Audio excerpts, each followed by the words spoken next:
is Jelelle Awen, and welcome. This is day 8 of 33 days with me in this Metamorphosis series, and it's been wonderful to respond to this every day. It's been different than writing, where I tend to go into my own kind of vague space and formulate the words, and I'm definitely feeling different people, different energies, collective energies, but also those that I'm in session space with, and people in the community.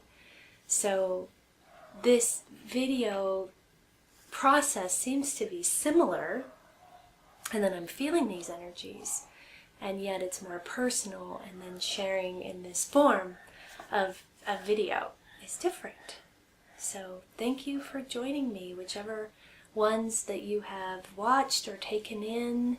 I love the comments that I'm getting and the sharings about how you're being impacted by this, what this process and series is inviting you into, and inviting you to look at and feel for yourself. And today, I don't really know what I'm going to talk about, but I felt what came to me. I know today I want to share a piece of writing that came through in June, and it felt significant as it was coming through me, and I definitely felt the energies of what I call Archangel Metatron offering it to me, and yet I also felt my higher self and me offering it to me and offering it to my parts. And so I want to start with that piece and read that to you, and then see what else I want to share from there. And you're welcome to close your eyes as I read this, however you want to take it in. It's here on my iPad. So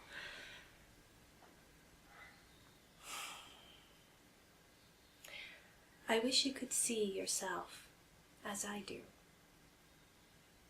That you could see your light that wants to glow, show, come through every living cell.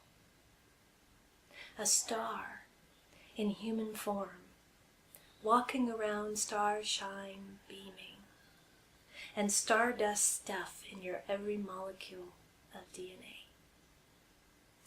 I wish you could feel yourself as I can. That you could feel your precious human heart, that is the jewel of your species, that which makes you a beacon in all the universes. Every tear containing the codes to unlock compassion, gratitude, forgiveness, and empathy. So many levels and layers to each feeling. I wish you could be yourself as I perceive you to be. That you could be authentic without hiding, conforming, shrinking, or denying to anyone or anything. Your self-consciousness or self-judgment held by parts of you could be released and healed, and your true self free to be in all moments. I wish you could remember yourself as I remember you. That you could remember you are a reflection of divine source. That you are infinite love in human form. Your reclaiming of your birthright around this embodiment, providing waves of trust and support as you undergo your journey of awakening and remembering. I wish you could serve yourself as I serve you. That you could serve love to yourself and all the parts of you that need your compassion, care, and reparenting. that you could serve love to all the soul aspects from your soul that are hurting, in trauma, suffering, all alone, existing in many timelines. These wishes are what the divine holds for you, every individual human being, in its heart for you. These wishes are what the archangels, angels, and love-based ethereal beings hold for you. To arise into the seeing, feeling, and being of what is the best of who and what you all are. These are desires of an infinite love source for which there are no conditions to qualify to remember its love. The divine holds this potential and capacity for every soul incarnate with Gaia, even as it lets go of attaching to your outcomes or your choices. The divine invites you into experiencing the infinite potential of yourself, even as it respects your sovereignty. Many more of you are living into this. Many more of you are seeing, feeling, being, remembering, and serving your sacred humanity. Many more of you are asking for the love from angels, spirit guides, whatever forms of the divine that you can more feel and be with and become too. Many more of you are claiming your soul purpose here, serving love to yourself and with others, and offering a way for others to come with you. Many more of you are so bravely feeling and healing your way forward, letting go of what does not come from love in order to let in more love, and aligning your lives to divine purpose and infinite love source. I hold my wishes for humanity, as do so many beings across the universes, and divine source too. We meet and match any new and higher vibrational expressions and realities that you are open to receiving. We are birthing sacred humanity together, with you, and the gifts on both sides hold infinite possibilities of love. And so it is, and so we are.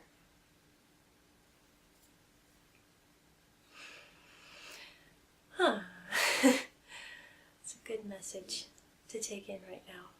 It's a good message for me too, and a reminder of the bigger picture around all of this, whatever our personal processes are, that they are sacred, and yet there's also this bigger container, this bigger wish for humanity to arise into our sacredness. And what I appreciate about this message that came through from particularly Metatron, there were, like I said, a lot of different energies in it, was this piece about, I wish you could see yourself as I do, that you could remember yourself as I do, that you could serve yourself as I do, and that I felt like us, like you. So really it was an invitation to your 5D, we've been calling it your 5D self, your higher self that is coming into the body. It was an invitation for this energy to show up, to hold the frequencies that these higher vibrational beings do about us, that the divine does ultimately about us, and to see ourselves as they do. And I kind of feel like this sums up very beautifully the ascension process, is for us to come into more and more embodiment of this energy. So this to me is not about just I'm going to channel this archangel energy to you, and you'll have a spark of high vibration and then move on with your day. This energy is an invitation for you also to embody and receive this yourself, and to share and serve it with you and with parts of you, but also to share and serve it with others. As parts of you become more trusting in the process and in your 5D self, this is what starts to happen. They start changing, parts of you change how they see themselves because of the mirror that you offer them. An example of this is the Punisher, what we call the inner Punisher in Soulful Heart, and how it can relate to the other parts, and how it relates outwardly as well. So there's an internalization of all of this judgment and very harsh tones often that are meant to squash bigness and maybe flatten your other parts of you and your desires and your dreams and your movements towards seeing yourself in this bigness, like I just read. This part is created, I believe it's a big aspect of 3D culture, is this kind of judging, contending, and comparing are all aspects of this 3D energy that we have taken in so much. And also we've needed, in order to do this 3D experiment, we've needed this kind of inner judging. Often what I've seen over the years is that this inner judging, this Punisher, is created as a defense, ultimately, as a protection from all of the punishing energies that are going on outside of us.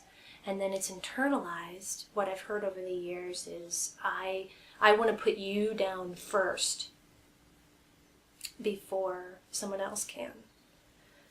So it's, it's kind of like if you're reduced inside, if you're at a lower frequency inside, if parts of you are already feeling shamed by another part of you, then when somebody else judges you or has punishing energy, it doesn't hurt as much somehow. I don't totally understand this. My punishers have told me this over the years too. You would think that it would hurt so much inside to have this punisher-shame dynamic that it would feel even worse if it was coming from the outside. But somehow if you can do it to yourself, then it's better than if others are doing it to you. Oh, that's hard for me to feel now. I don't feel much self-punishment anymore. I'm able to discern my actions and my choices and feel them through, yet it's from a compassionate place. Even if I can say, I learned from that, or I don't feel like there really are mistakes, but there's certainly things we can learn from. And if harm is done, finding remorse for that harm and expressing that and feeling that. Yet, remorse is different than guilt. Genuine remorse has love in it. It says, I'm sorry that I harmed you. And it has self-forgiveness in it. It has forgiveness for you, for them. Guilt is still harming energy. It's still making something feel bad, So I didn't know I was going to talk about remorse and guilt, but this is something that's come up. And a lot of these things, I'm just trying to put words to what has shifted inside of me in working with this energy. So I think the reason the Punisher piece is coming up is because so much can be projected onto the divine and guides and our higher dimensional aspects that's coming from, the projection is that they're coming from a punishing energy. This, of course, is more 3D Christianity. That's the picture, is that God is judging you. You are a sinner. You need to be redeemed and saved from yourself. This picture that I just read is very different, right? It's, if you could see how big you are, if you could only see, if you could only realize, if you could only remember how big you really are, and that you're infinite love in that human body that you're walking around in. If you could remember this is what we want to celebrate with you. This is what the divine wants to celebrate with you, is the process of remembering this. And that doesn't have a punisher in it. It doesn't make you feel shame. It makes you feel invited into something bigger, something that is based in love. And my soul has been able to access these frequencies, even though my emotional body and my 3D self really struggled with punisher-shame dynamic. Somehow in my soul accesses, in my metasoul access, I had felt authentically and genuinely love with the divine. And I had felt not judged, but supported. This, our metasoul holds karmic aspects, of course, about our relationship with the divine, and what I described as more 3D, but it also holds higher vibrational experiences and frequencies. So as we can start to download those, as we can start getting access to those, then we can offer that energy to parts of us. And this is not a special attainment. This is why I don't call myself a channeler. This was, yes, my soul had some experience with this frequency, and I came in awakened to certain things, so I'm able to lead a way here. But all of us are spring-loaded toward this feeling of receiving divine love and acceptance, and remembering our sacred humanity. This is the ascension process that is encoded in our DNA to be awakened again, to be rebooted again, to be generated again in a new way. So this is the process that we're being invited into, this remembrance, this seeing, feeling, remembering, serving ourselves. And a lot of people talk about, you want to move from service to self to service to others. And I understand that progression. And what I would add to that is I feel it's ultimately about service with others. Service of love with others comes from a self-worth overflow, a self-love overflow. The healing of these punishing energies that I'm describing, the healing of the protective energies that I've been talking about. And then from that flow, you have service with others. So there's no lesser than, there's no self-sacrificing here, there's no martyrdom here.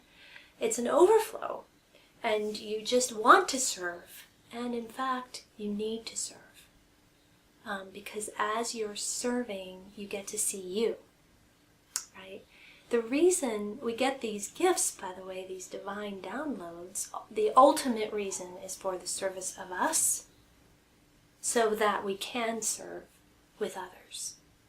So taking maybe a more egoic 3D picture out of it is not to boost the self-image that we receive these downloads. So it's not to feel like we've got all the answers, are the divine channel, or have the absolute truth, but rather that we need these energies in order to serve with others. The other thing I love about service with others is it recognizes that people don't need fixing, that they're not broken or wrong, that it's a with dynamic that is collaborative, that works both ways. And ultimately, all are served through it. And the bigger piece that's served is love. I think this is a big aspect of why I've been so drawn to a community and offering a community, and not just, I am a practitioner, you can hire me for $120 for an hour and a half and then you'll never hear from me again, which is kind of more the standard model, and that seems to work for a lot of people. I'm just here to offer a more intimacy experience, a service with others that I also get benefits from, honestly. So I get overflow. My overflow goes out, then it comes back to me, then it goes out again. This is relationality. Goes back and forth. And this is what I experience with the divine, that I give them gifts too. I give the divine gifts. I give Metatron gifts. Every time my human heart accepts his love, he gets something out of that. So that's a beautiful picture too, is that the divine and these higher frequency beings also want transactability, that they want relationality. They may not have the same needs, traumas, wounds, they don't, as we do, but they do want to land. Metatron very much particularly wants to land and wants his message to go out. So as I'm sharing his message like I just did, I get the gift of his energies, as I am right now, feeling them coming through. He gets the gift of his message going out and more love being spread. So no one loses here. With guilt, somebody always loses. With 3D relationship, there's so often somebody on the other end that loses, or there's a cost to it, or somebody's a victim and somebody perpetrated something bad. In these higher dimensional relationship grounds, no one loses. It's all gain. And that's what starts happening inside too. There's no parts of you that are losing anymore. You wouldn't consciously let a part of you lose as you become more aware of them. So your energy comes in between, your 5D self comes in between that punisher shame, and it doesn't let it loop anymore on the inside or on the outside toward others. So I think I feel complete for today. You can take that in, you can replay that writing again. I will link to the writing, or I may just put it in the description as well. And so you can take it in as a meditation. I also have done an audio blog of it too. And this writing is included in Bliss Mess, my new book. And if you're following this series and you'd like to receive a free PDF of Bliss Mess, we will send it to you. Just email us at soulfulhearts@gmail.com. Thank you for joining me. I feel Metatron thanking you. He's kind of doing this. I always get a bit of cheeky Metatron, a funny Metatron. But thank you for taking this in today. And hopefully I will connect with you tomorrow.